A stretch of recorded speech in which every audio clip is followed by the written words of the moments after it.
Justin! Justin, you have blood on your hands! You have blood on your hands! Shame on you, Justin! You have blood on your hands! Madame Jolie, why are you enabling Israel's crimes against Palestinians? You have blood on your hand, Madame Jolie. You went to Israel to support what the massacres, more than 4,000 Palestinian children killed. Madame Jolie, tu devrais avoir honte. T'as le sang des Palestiniens sur tes mains. Madame Jolie, tu devrais avoir honte. Tu soutiens les massacres palestiniens contre les Palestiniens. Plus que 4,000 enfants morts, Madame Jolie. Miss Tate, why is CBC enabling genocide? By not naming Israel's policies in Gaza genocide, you're enabling it, Miss Tate. CBC has long had a policy of not using the word Palestine. Not using the word Palestine. You even forced a journalist to apologize for using the word Palestine when interviewing an author of a graphic novel titled Palestine.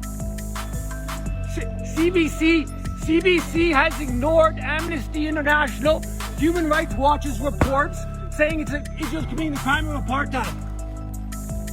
Why? Mr. Housefather, you're a total hypocrite. You're talking about minority rights. No. In Israel, as head of the Israel Parliamentary Committee meeting, you support a whole host of supremacist laws in Israel. Do you at least condemn Israel's murder of 2-year-old Palestinians? Welcome to the Eco Mindset. At a time when the climate is crumbling, inequality is on the rise, and our leaders are beating the drums of war, let's talk about the issues, the solutions, and the power dynamics that got us here.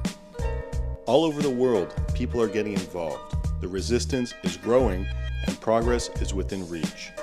Join us to discover, to debate, and to learn about the ongoing struggle for the environment, for peace, and for social justice in Quebec, Canada, and around the world. My name is Alex Tyrrell, and I'm your host for this podcast, The Eco Mindset.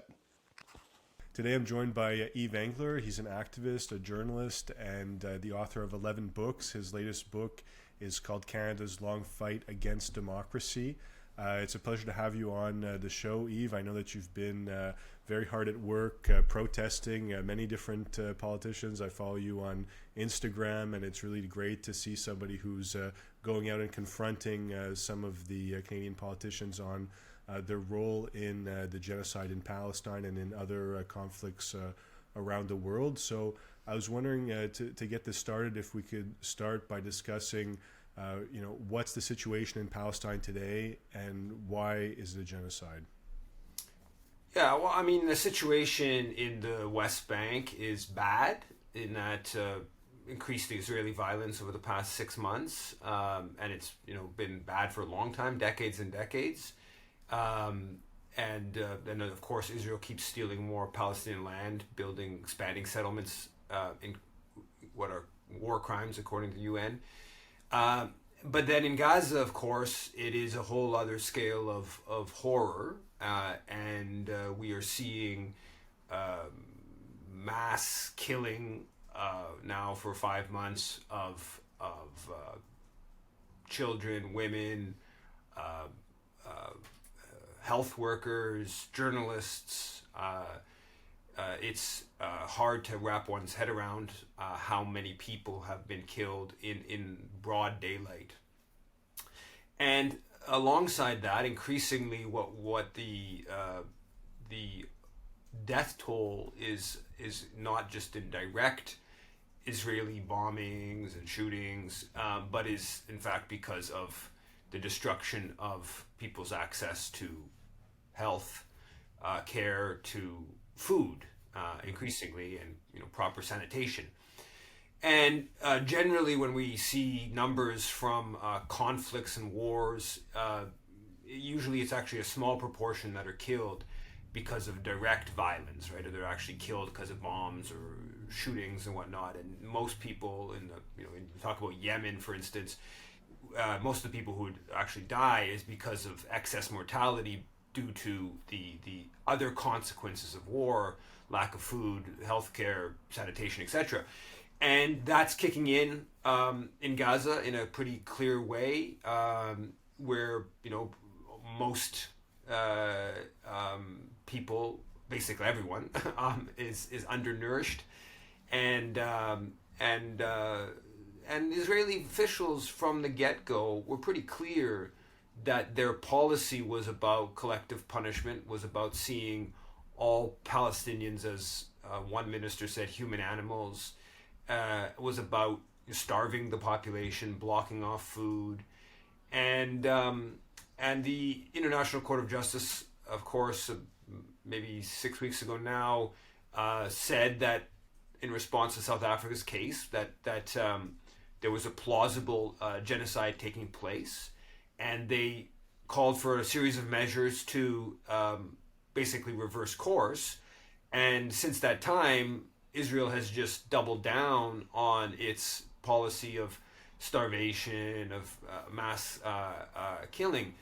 So I actually increasingly, and I almost feel like using the word genocide is underdoing it, and we should start referring to this as a Holocaust that Israel's committing in genocide. It is the UN about a week ago said that there were more Palestinian children killed in the first 4 and a bit months of Israel's onslaught as had been killed in all other conflicts around the world over the past 4 years combined. And that in and of itself is a stunning statistic.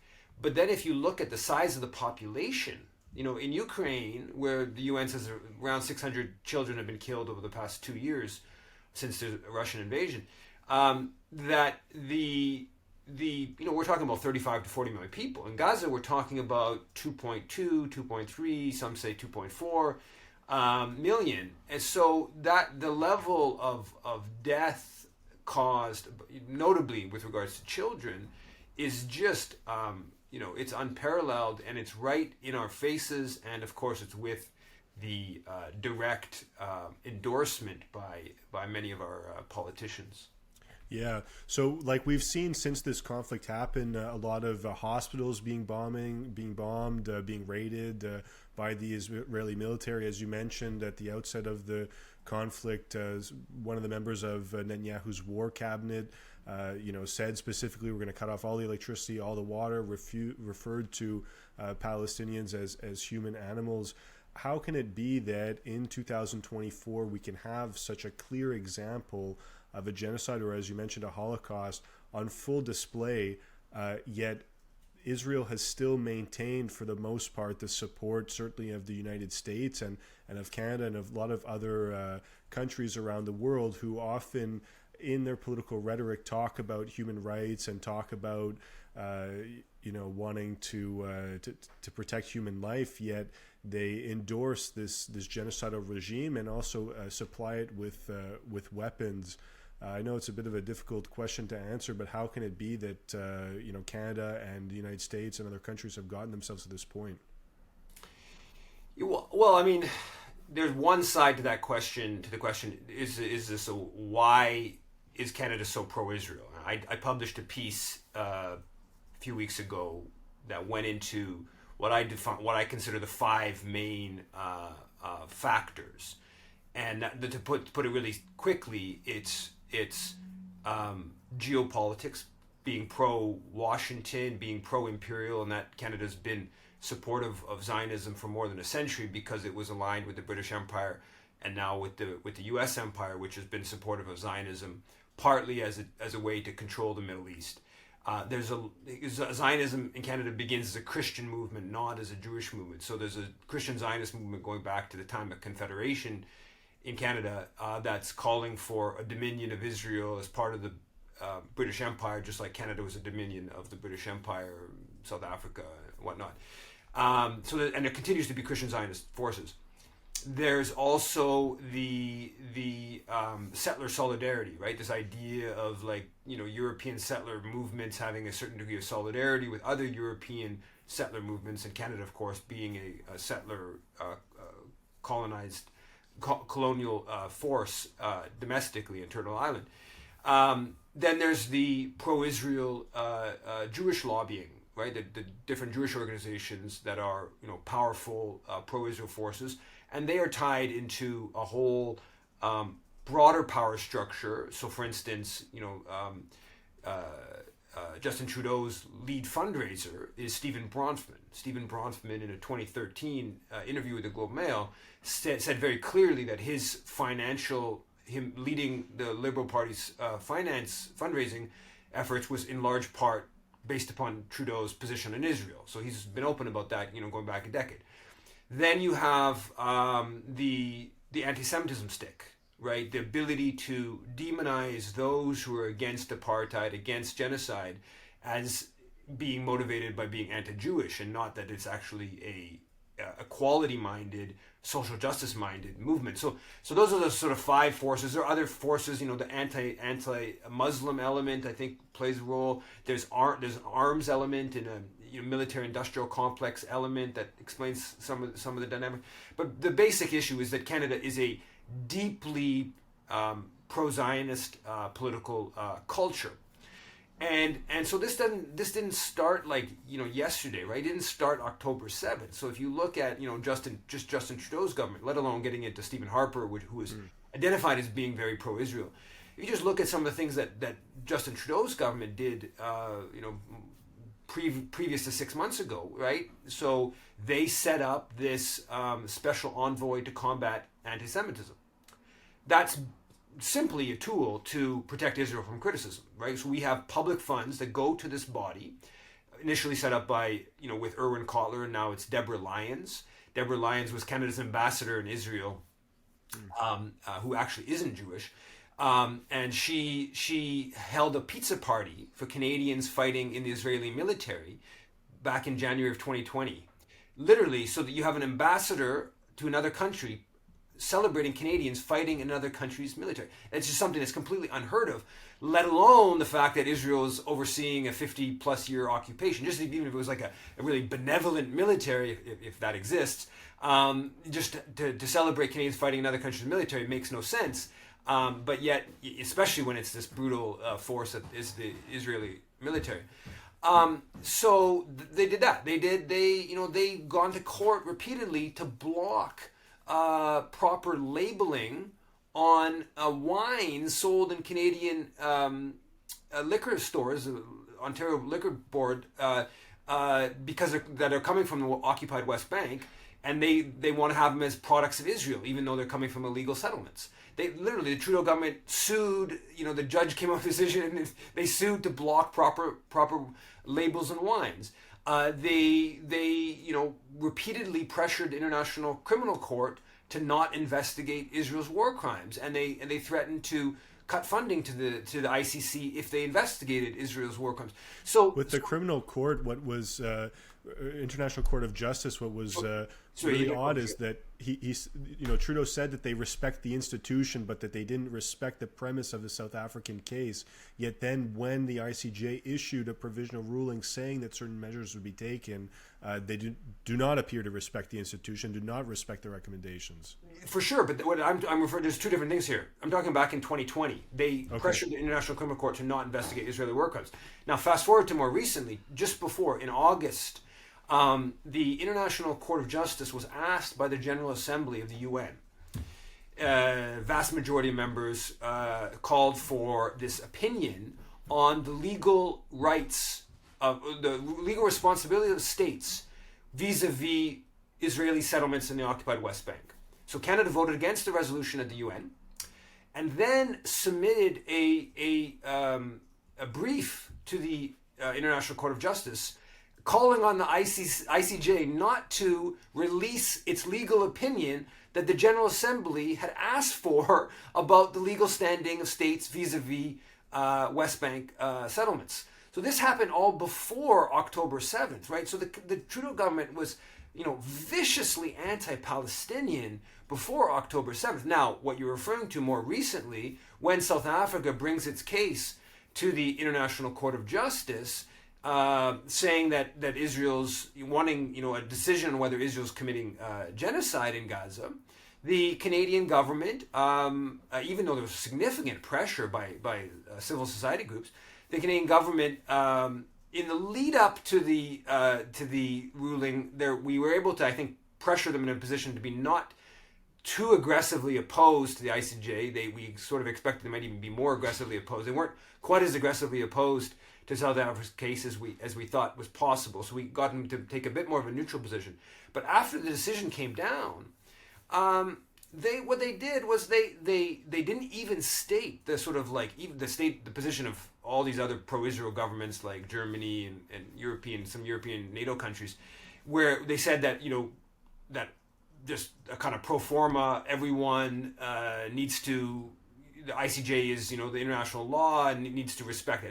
They didn't even say that, but instead what they did on the same day the decision came down, they cut funding to the UN Agency for Palestinian Refugees, and one of the preliminary calls of the International Court of Justice was precisely that Israel had to enable to stop basically blocking aid from coming in, because as part of the genocide was stopping food and other essentials for the population. And so Canada, then the day the decision comes down, it chooses to join this bid to defund the UN Agency for Palestinian Refugees and basically contribute to Israel's genocidal campaign.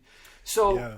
and again, this is all we should say in the context which I think you were hinting at, which is that the Trudeau government says it believes in international law, in the rules-based international order. They talk endlessly about this, and then when it comes to Israel, Palestine, that's all just completely thrown out the window.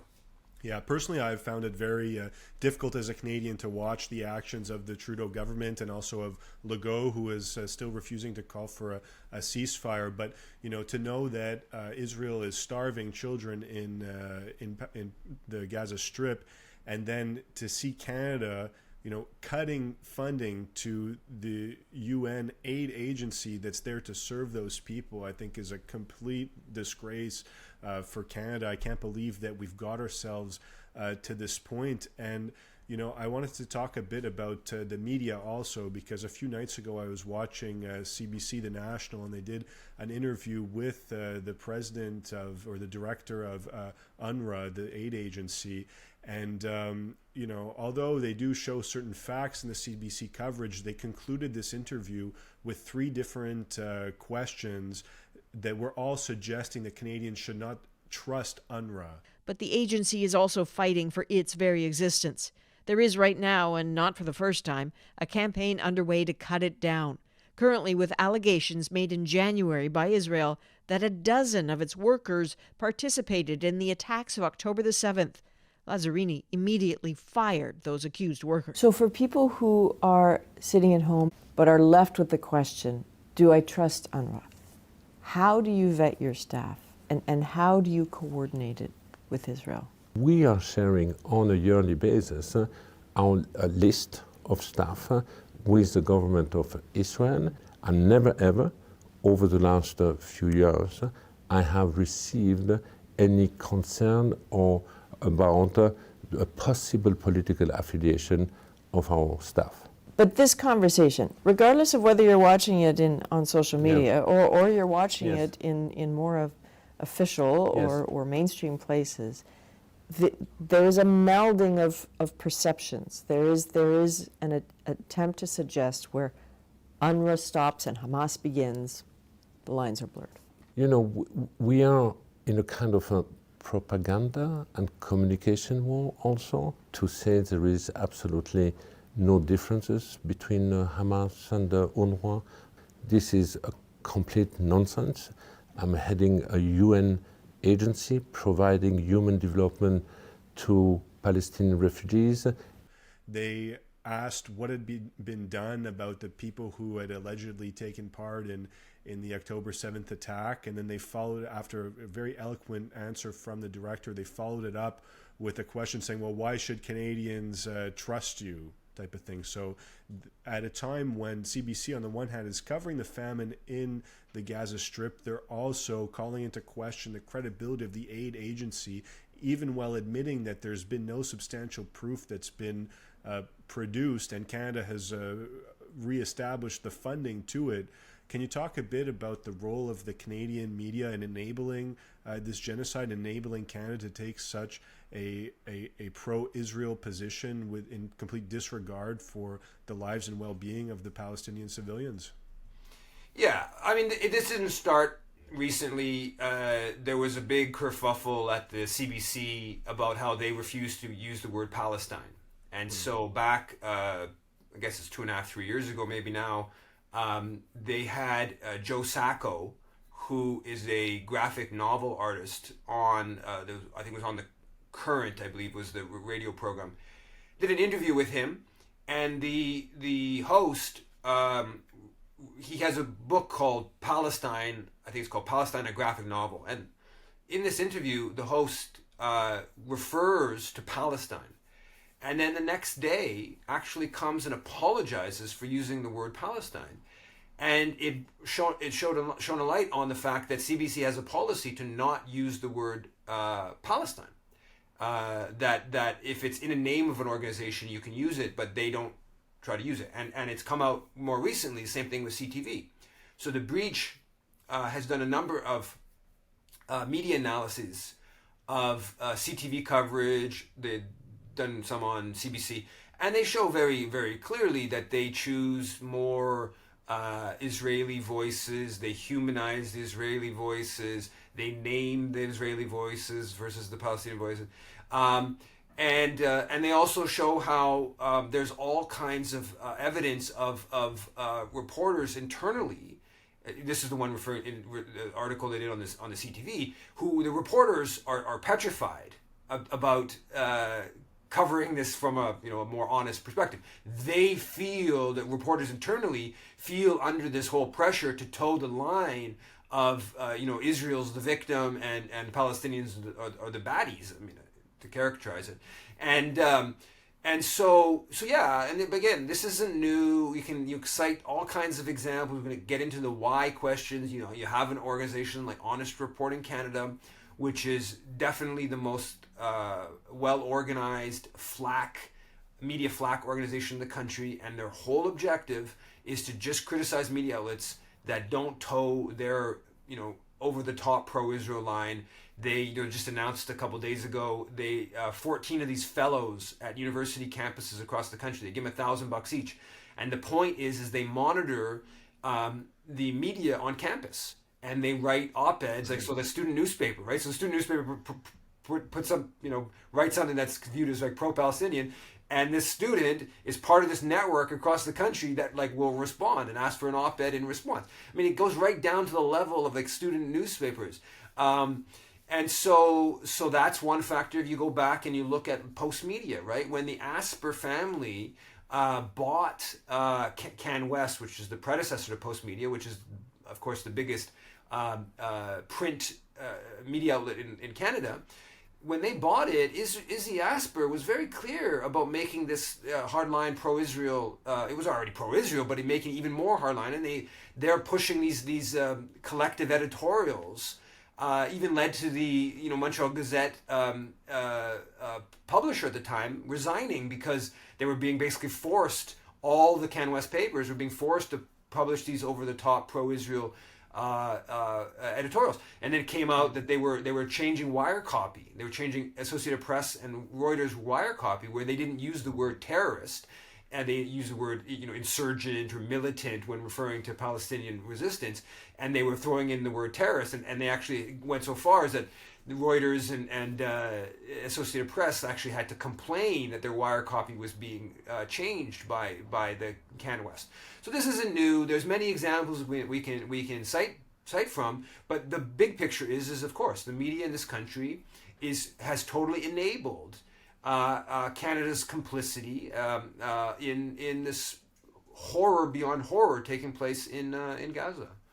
Yeah, so from what you're saying, there's a whole network of people who are organized to pressure media organizations from the top level right down to the student paper and local media. And, of course, I've been in politics for a little bit over a decade now and have been involved with the Israel issue. In 2016, there was a large debate within Green Party of Canada about boycotting Israel myself and some other people who took a favorable position towards boycotting Israel were really demonized and attacked by a lot of people in the media and also within party politics. And I used to be in the NDP as well, and at one point we had people identifying themselves as Israel lobbyists, even showing up to volunteer level events, really the basic, the front door of the place, coming and talking up Israel and that kind of thing. And I wanted to ask you about something, because there's a group called the Canadian Jewish Public Affairs Committee, CJPAC.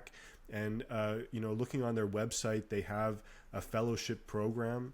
Now, in order to get into this fellowship, you have to be 100% pro-Israel.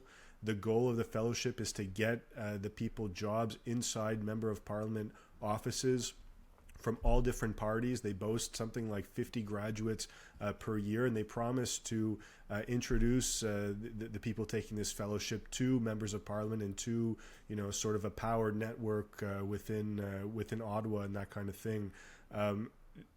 Do you have any comments about what the driving forces are behind, with respect to politics?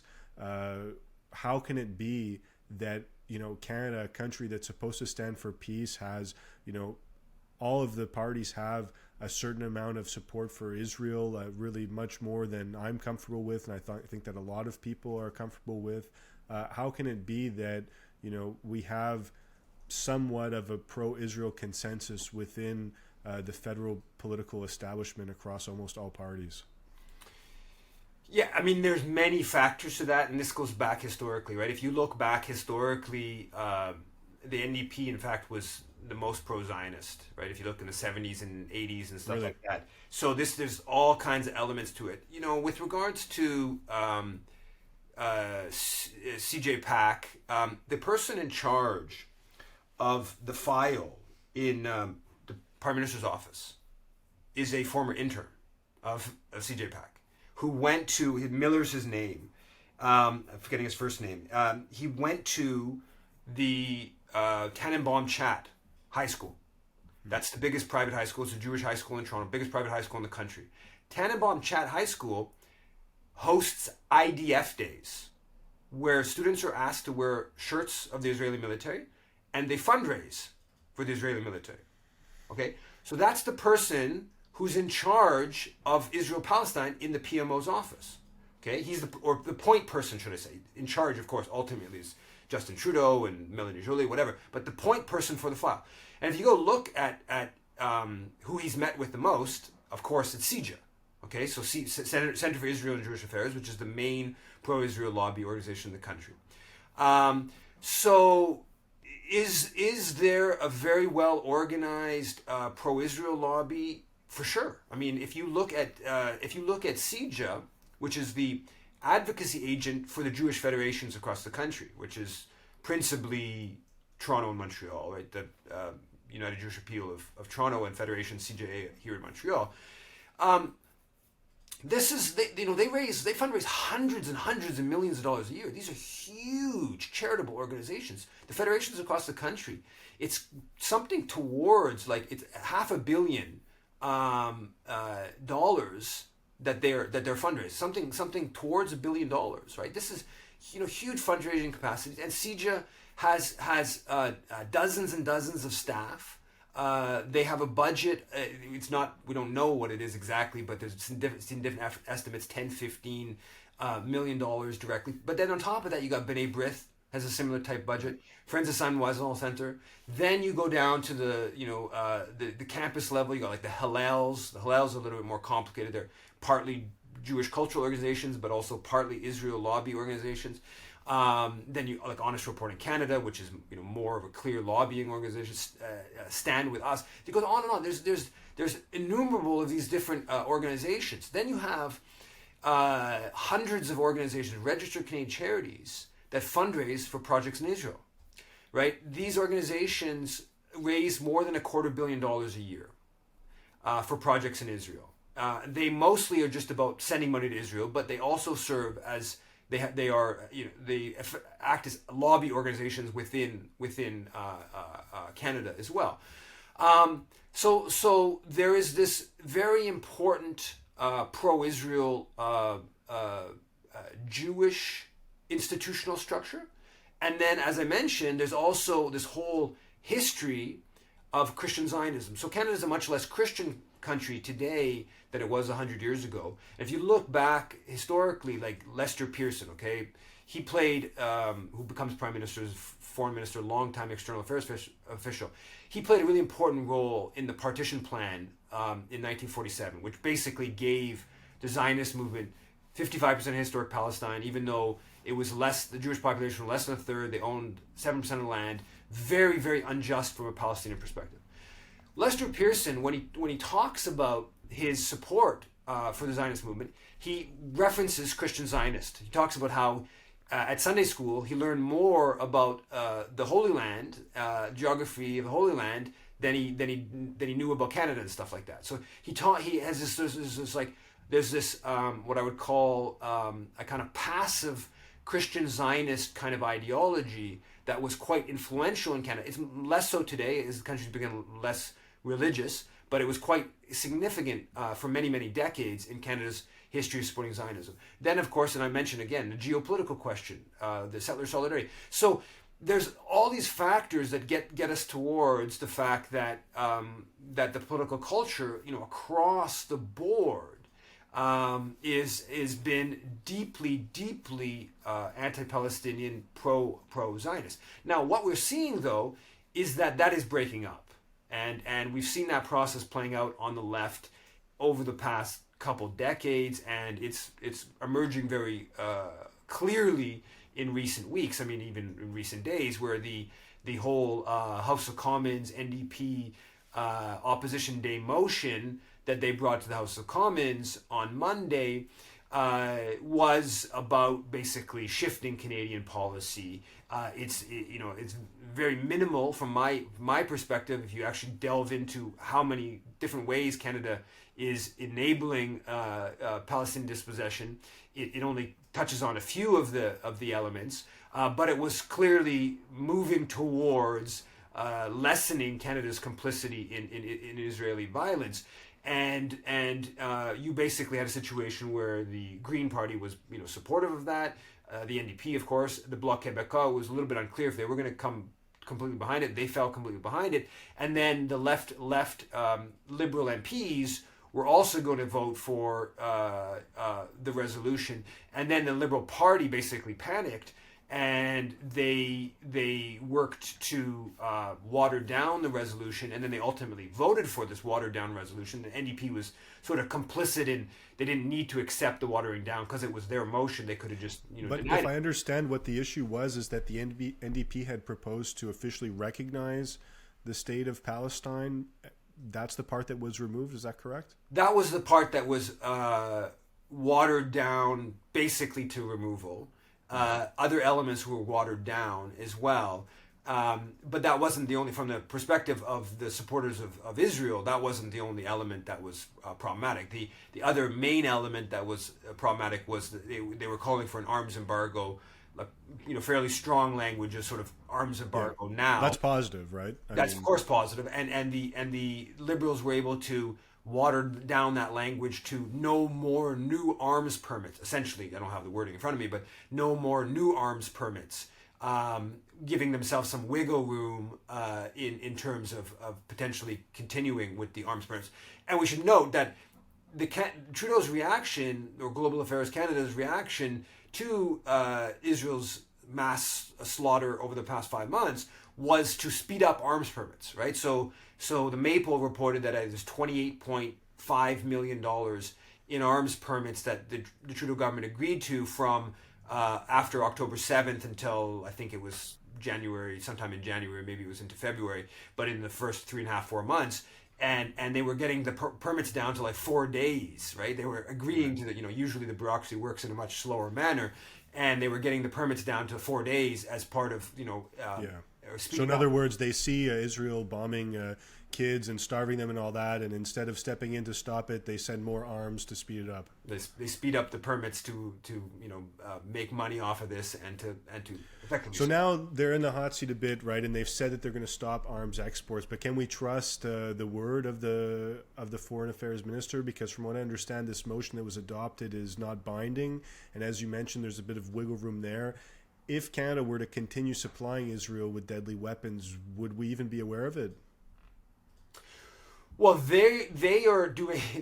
No, I mean we certainly can't trust them their word. That's clear. And this was a non-binding resolution. It's just but what the Melanie Joly came out afterwards saying that the government is committing to uphold this.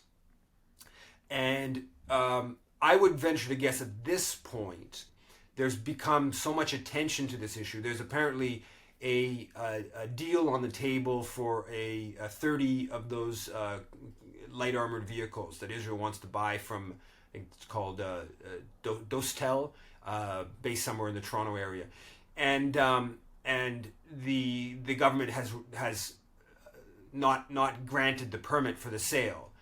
I would guess at this point they're probably not going to grant that permit in the short to medium term. There's been too much attention focused on this. While the resolution that was agreed to in the House of Commons, the language is softer. Anybody from a non-legal standpoint, anyone who the spirit of it would clearly violate the spirit of it to agree to this sale.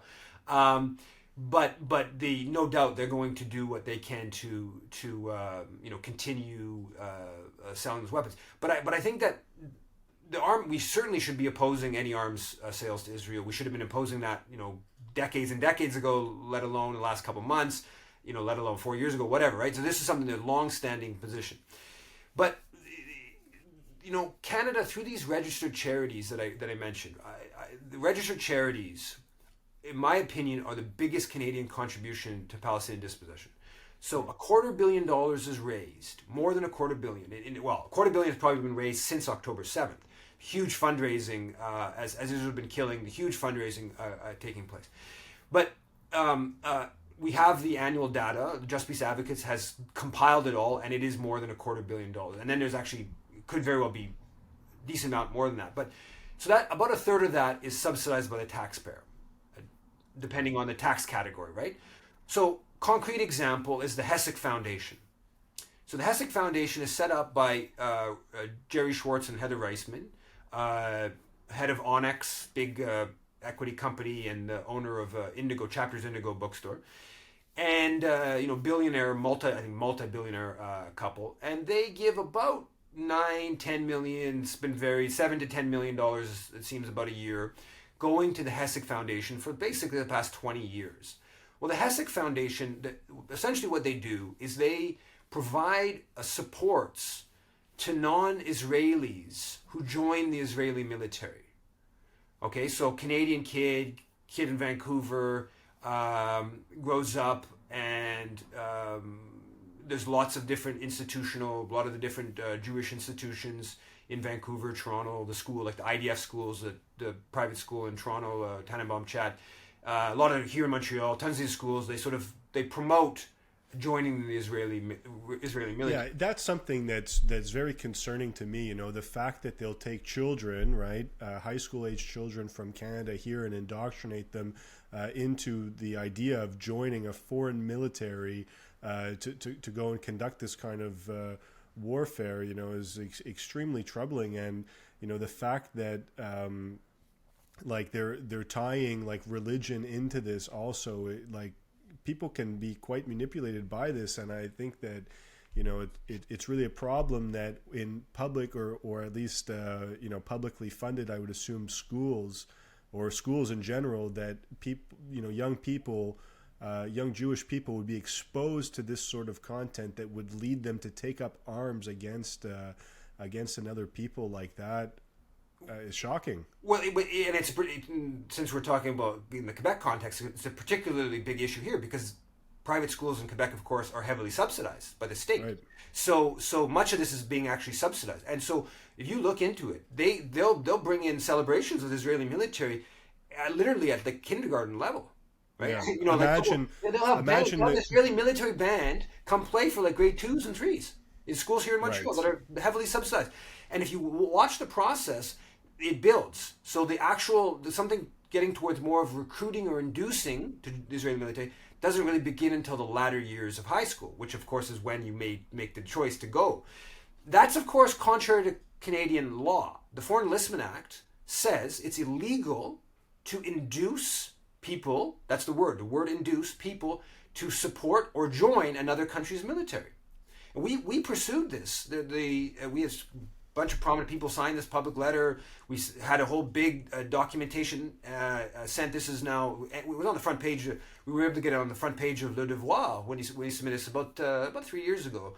And the government the Attorney General just said, we're not dealing with it. This is an RCMP matter. And then the RCMP, we then had a campaign emailing the RCMP. Thousands of people email RCMP. RCMP just kind of washed their hands of it. Then there was another one pursued with the Tyrrell, this organization that brings Canadians to go participate, basically volunteer on Israeli military bases, usually for about 3 weeks, a month. And they do ostensibly non-military activities. So they serve food, they clean, but they still part of it though. No, they are part of it, Yeah. and this group is openly inducing people to do that, and hundreds of Canadians go every year. But to just drive backwards to the Hessek Foundation and this, we talk about Canadian arms to the Israeli military. That of course is something that's outrageous and should be opposed.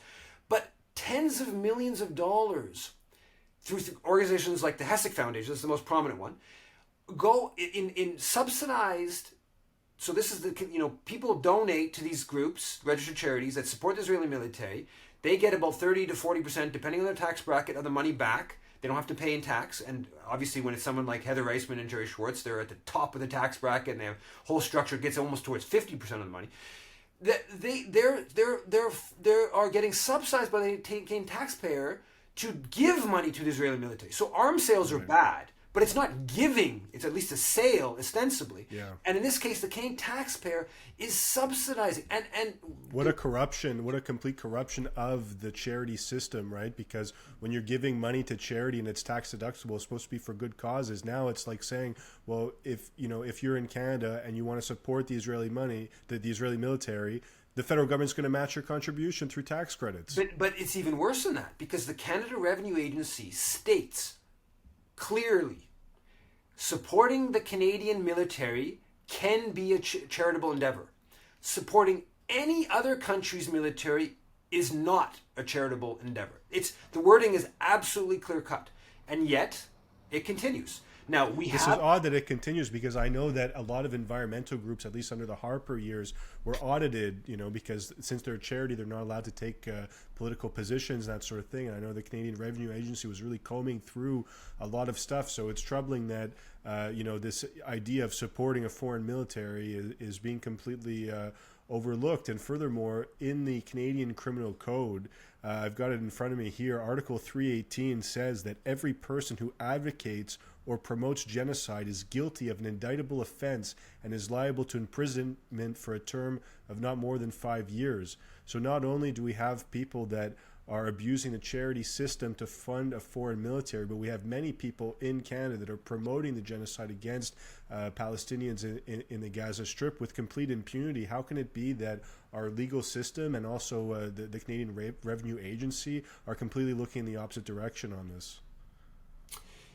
Well, the Canadians for Justice and Peace in the Middle East has been asking. It's not just about promoting genocide, and I agree with you. That's a whole area that needs to be pursued. That people, and if you go online on Twitter or whatever, there's all kinds of people who are quite openly promoting what Israel's doing, and probably the International Court of Justice will rule. It's going to now take multiple years, but it will rule that Israel committed genocide in Gaza. That is, I think, at this point, the most likely, that's, I think, kind of widely shared opinion among those who are not just completely, pro-Israel. And there's tons of people online, and you could make a good case that not just people online, but like a big chunk of the people who are on the op-ed page of the Globe and Mail and the National Post, and you get into, and certainly lots of people in the Conservative Party.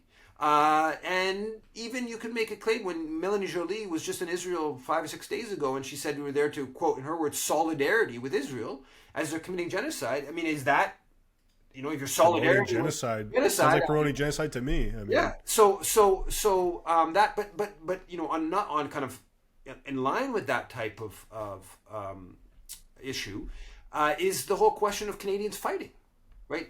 On Sunday night, a synagogue here in Montreal, there was a protest, about 40 people up front.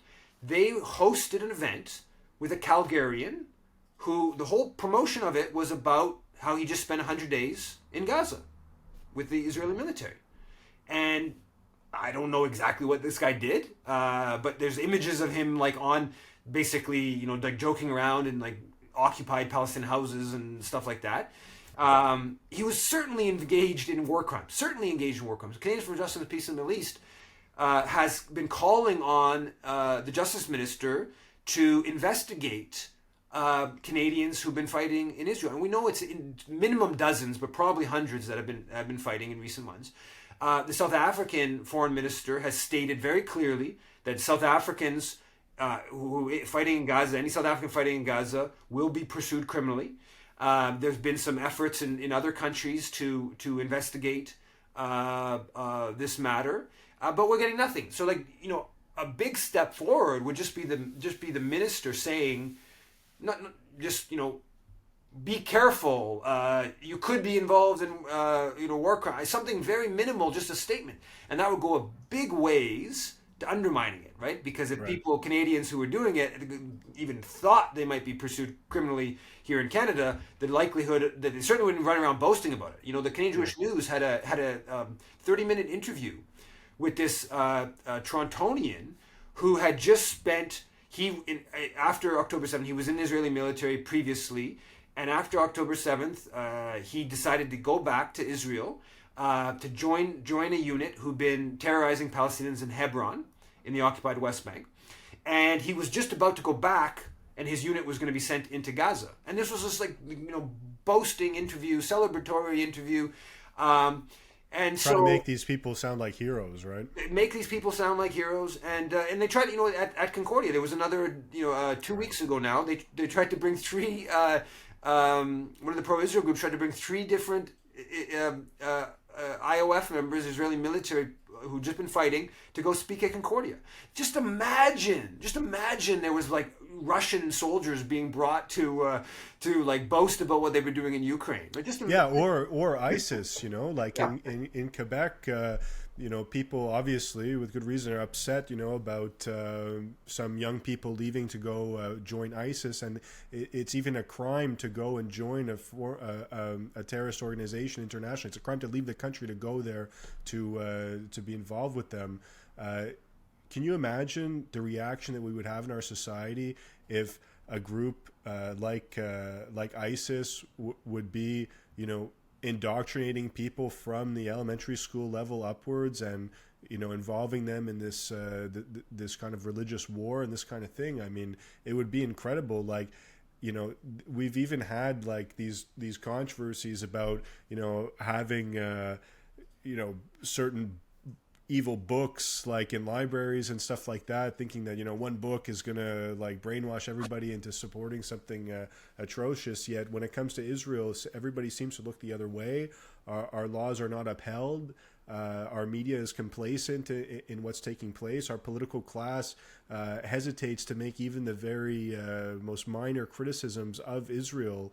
I really hope that we can do something to wake people up, and I wanted to discuss your activism a little bit as well, because you've really gone and confronted people, right? You're not just writing books, right? Which you have written some really excellent books, but to go up there. And I was wondering if you could talk to us a bit about the state of the pro-Palestinian activism in Montreal, Quebec, and across the country, and what it will take to stop Canada's foreign policy in this direction, and to stop Canada's complacency in the genocide. Well, it takes mass mobilization, which we've seen. I mean, amidst this horror, the silver lining is that there has been an unprecedented popular uprising. I have never seen. The only movement, social movement that I've seen that's comparable to this, which was bigger, was 2012, the Quebec student strike, in terms of being sustained and whatnot. The protests before the 2003 Iraq War were here in Montreal were bigger in number, but there was two big demonstrations. What we've seen here is 25 weekends in a row in Montreal of mass demonstrations. Basically every one of them, except for 2 weekends ago, was over 1,000. Many that were 3,000, 5,000, 10,000, and the biggest one was about 50,000.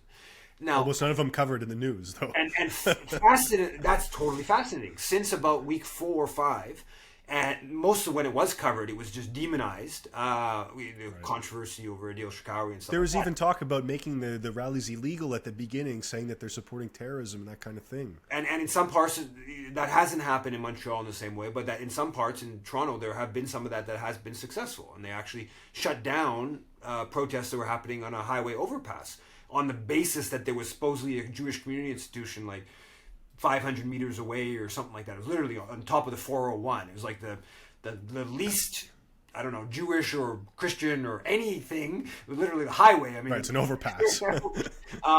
But so there's been some of that. But yeah, so the media, despite the media ignoring it, but alongside the mass demonstrations, there's been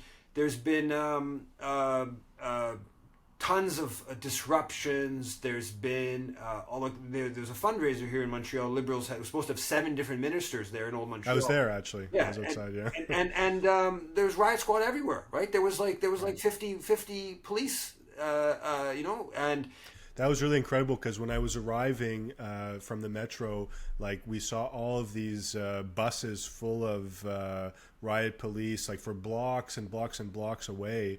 And then you think, wow, it's going to be a huge protest. You know, you get in front of the venue and there's, I don't know, 75 people there or so. Like they must have had like 5 or 6 or 7 police officers for each individual who showed up to protest. Yeah, it's just over the top stuff. But the same thing in Toronto with Trudeau. The next day, Trudeau had a fundraiser, which he had to run out the back door, and there was like tons of riots where they had horses.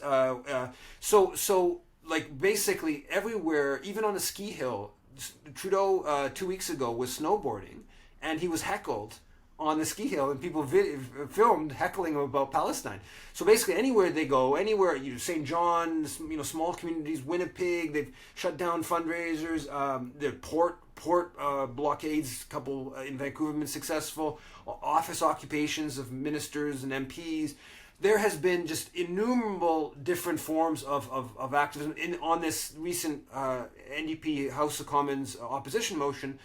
The numbers of emails that MPs apparently received is just off the charts. More than 100,000 emails that were mobilized. So just like there's just tons of activism that's been going on. I've never seen this on any international affairs issue. The only thing, maybe if you go back to Vietnam War, opposition to Canada's complicity in the Vietnam War in the 60s and early 70s, maybe I wasn't alive then. But this is an unprecedented popular uprising, international solidarity uprising. It's clearly hasn't been enough so far, right? But it has made some dents. I don't think there's going to be any going backwards on this issue. Like the NDP is never going to turn back into being this like pro-Zionist tool. Same thing with the Green Party. The leftward of the political spectrum has there are just fundamental changes that have happened. Where this all goes 2, 5, 10 years down the road, I don't we don't know at this point. But the activism has had some success, and we need more of it. We need more numbers. We need more militancy. We need more creativity. We need more effort. Whatever, right? And that's how it will shift. And we need people to get out here in Montreal on the big coalition of unions and community groups and left-wing figures are getting behind this March 23rd demonstration, 2:00 at Dorchester Square. I'm sure it will be the biggest of the weekly Palestine solidarity demonstrations since maybe week 5 or 6, it will probably be 5,000 kind of thing at the low end, and maybe into 10 or 10s. People should come out. Yeah. So I guess what you're saying is that people can have an influence on this, right? Your everyday Canadian citizen can have an influence on this issue by showing up to protest and by speaking out. It's incredible what you're saying about the size of some of these protests, given, as you mentioned, compared to the student movement in Quebec, well, that was something that, was like a pocketbook issue, right, for people like living here, right? So it's great to see that so many people are protesting, for something that's happening relatively far away. And I think that, that message can really resonate with a lot of people, maybe who are feeling depressed about watching this whole situation unfold and watching the complacency of the Canadian government, to know that there are people who are standing up and that these efforts are having a positive impact on Canada's foreign policy with respect to this, I think is something that is very encouraging.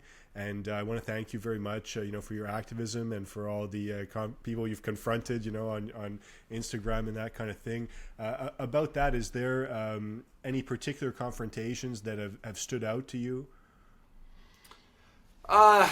No, not particularly. I mean, I think the main thing in that is, a big part of it is to ask questions that the politicians can't answer or really don't want to answer. So I think I've been able to get close enough to a bunch of these different politicians from, I'm not, unfortunately I haven't been able to find Pierre Poilievre. I've tried a couple times, been in Montreal a couple times, haven't been able to get close to him, but I'm equal opportunity. I'll ask tough questions of Jagmeet Singh. I'll tell Justin Trudeau that he's supporting genocide and he should be ashamed of himself. But a large part of it is just to get close to them and ask a question or make a statement that they, in the case of a statement that's patently true, or ask a question that they just can't respond to. The one maybe the one that probably the most exciting in recent stuff was I got in the lobby when Mélanie Joly was going to do this thing at the film sort of school, or I'm not sure exactly what it is, right at the corner of Saint Denis, just by UQAM. And I just happened to, I knew they would block me from getting into the press conference, so I went a little bit early, hoping that she might just be around, and she was just milling in the lobby. And I walked in and said that she should be, she had blood on her hands for Palestinian children being killed. And she literally walks up the stairs in this walk of shame. And Madame Joly, why are you enabling Israel's crimes against Palestinians? You have blood on your hand, Madame Joly. You went to Israel to support what the massacres, more than 4,000 Palestinian children killed. Madame Joly, tu devrais avoir honte. T'as le sang des Palestiniens sur tes mains. Madame Joly, tu devrais avoir honte. Tu soutiens les massacres palestiniens contre les Palestiniens. Plus que 4,000 enfants morts, Madame Joly. Walks two floors of stairs away from me because she doesn't want to be called out for her complicity. Do you think she knows what she's doing? Oh, she knows what she's doing. Of course, they know clearly what they're doing. Some of them have been caught on secret recordings saying exactly the opposite of what they're saying publicly. I mean, yeah, Mélanie Joly knows absolutely clear cut that thousands and thousands of Palestinian children are being killed, and that it's Israeli bombs that are doing it, and that she has made a political calculation, not just on this issue, on all the foreign policy issues. She's made a calculation that she wants to be foreign minister, and she wants to be in this position. And to be in this position, you have to, support the NATO proxy war. You have to back intervention in Haiti. You have to support Israel as it does whatever it wants to do in Gaza.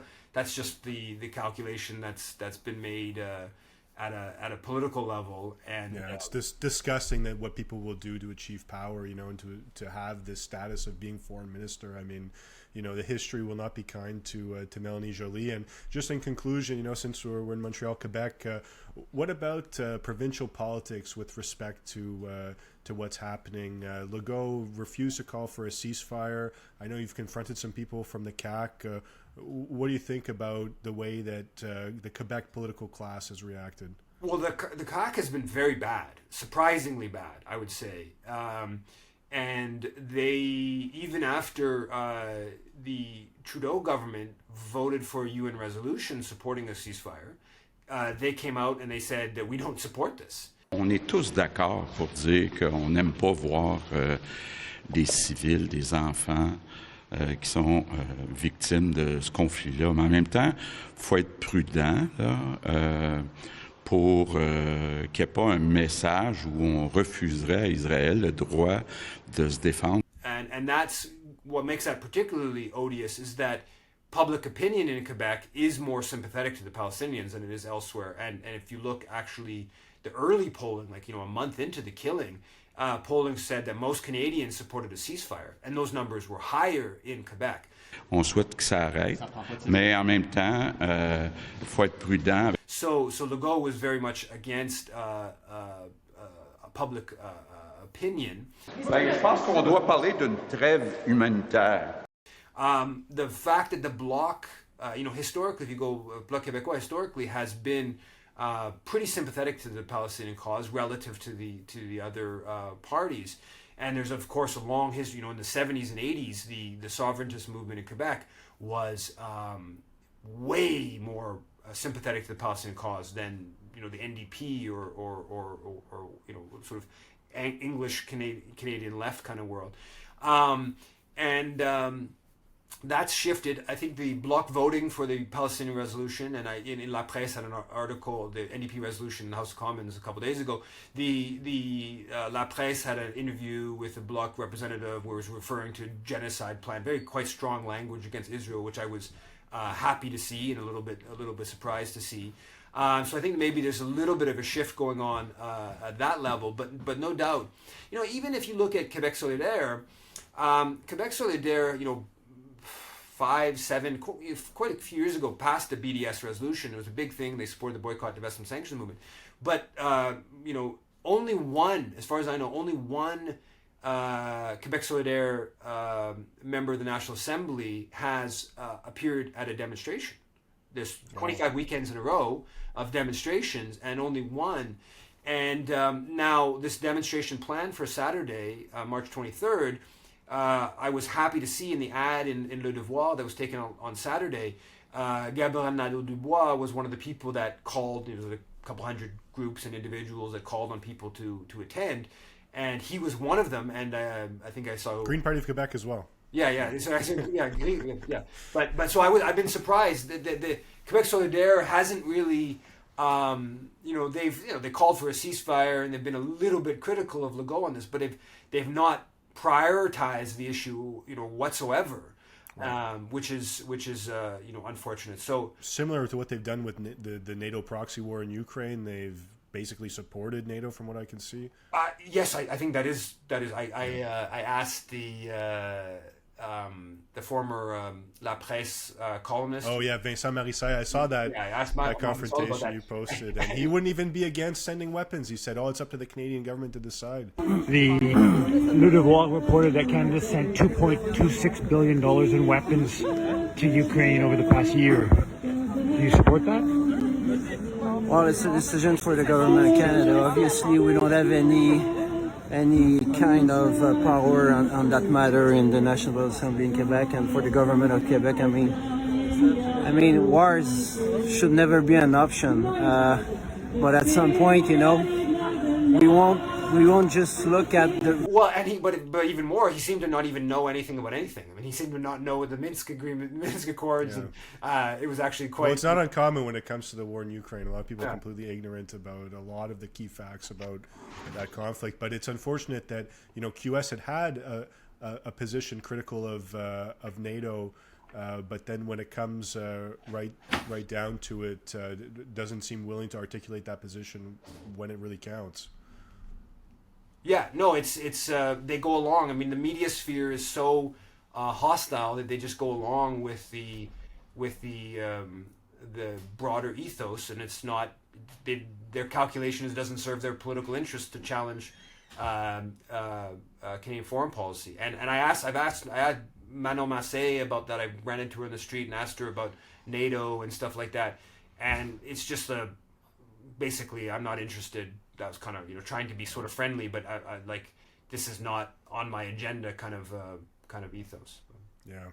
Unfortunate. Anyway, look, Yves, thank you very much there for your participation. I know we went over the time a little bit. It's going to be the longest episode of the Eco Mindset podcast to date, but I think it was well worth it to delve into some of these issues. I wish you the best of luck on your continued activism in the struggle, and look forward to staying in touch. Thank you.